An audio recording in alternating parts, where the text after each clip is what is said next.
घोटाले की जांच कर रही केंद्रीय जांच एजेंसी ईडी का दावा है कि इंडो स्पिरिट्स डिस्ट्रीब्यूशन ने सिर्फ 8 महीने में 192.8 करोड़ रुपए का मुनाफा कमाया।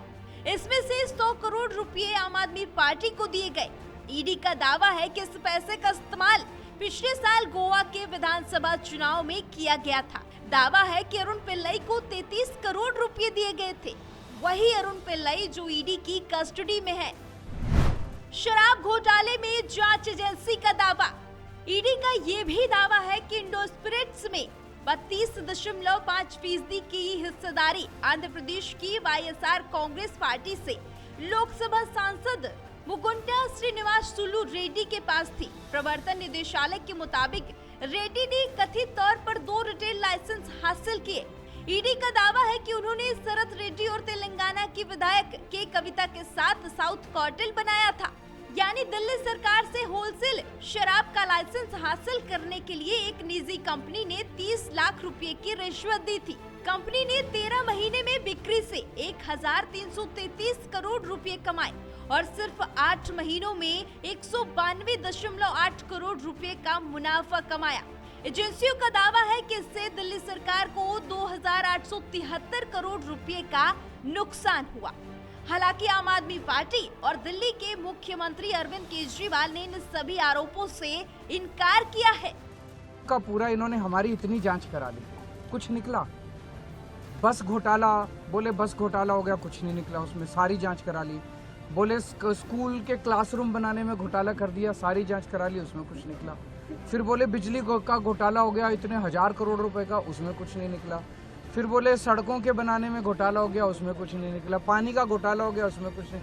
अब ये धीरे धीरे पता चल रहा है, कल सुप्रीम कोर्ट की सुनवाई आप सब लोगों ने सुनी कि ये पूरा शराब घोटाला भी फर्जी है। मैं तो शुरू से ही कह रहा था कि एक पैसे का कोई लेन देन नहीं हुआ।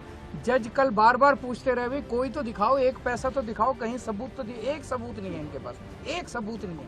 तो पूरा का पूरा शराब घोटाला फर्जी है। थोड़े दिन के अंदर ये शराब घोटाला बंद हो जाएगा, एक और ले आएंगे।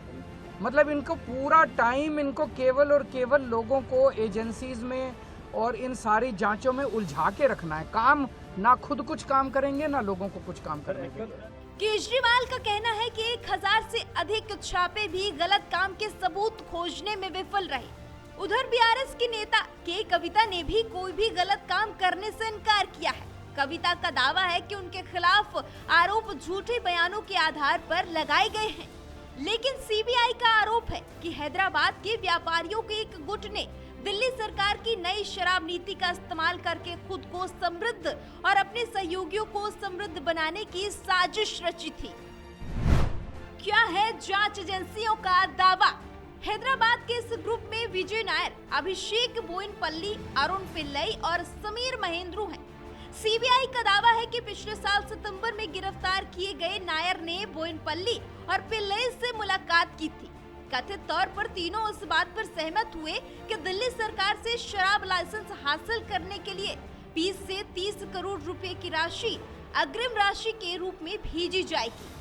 ईडी का दावा है कि पिल्लई तेलंगाना की नेता के कविता से जुड़े एक शराब कार्टेल को संभालते हैं। ये इंडो स्पिरिट ग्रुप नाम की कंपनी है जिसके मालिक महेंद्रू हैं। इस कथित साजिश का एक और तथ्य ये भी है कि दिल्ली सरकार की शराब नीति में लिस्टेड 12% प्रॉफिट मार्जिन का आधा हिस्सा नायर और बोयनपल्ली के बीच बांटा गया। सीबीआई ने अदालत को बताया है कि 20 से 30 करोड़ रुपए हवाला चैनलों के जरिए भेजे गए थे और इस ट्रांसफर को दिनेश अरोड़ा ने कोऑर्डिनेट किया था। अरोड़ा इस मामले में सरकारी गवाह बन गया है। अरोड़ा ने दावा किया है कि संजय सिंह ने ही उसे मनीष सिसोदिया से मिलवाया था। सीबीआई का ये भी दावा है कि आप सरकार को इंडो स्पिरिट्स के खिलाफ शिकायतें मिली थी, लेकिन तब के एक्साइज डिपार्टमेंट के प्रमुख सिसोदिया ने इस पर भी उनके लाइसेंस रिक्वेस्ट को मंजूरी दे दी। इसके लिए कथित तौर पर 30 लाख रुपए की रिश्वत दी गई थी और लाइसेंस आवंटन को मंजूरी देने के लिए अरोड़ा के जरिए ही नायर से संपर्क किया गया था।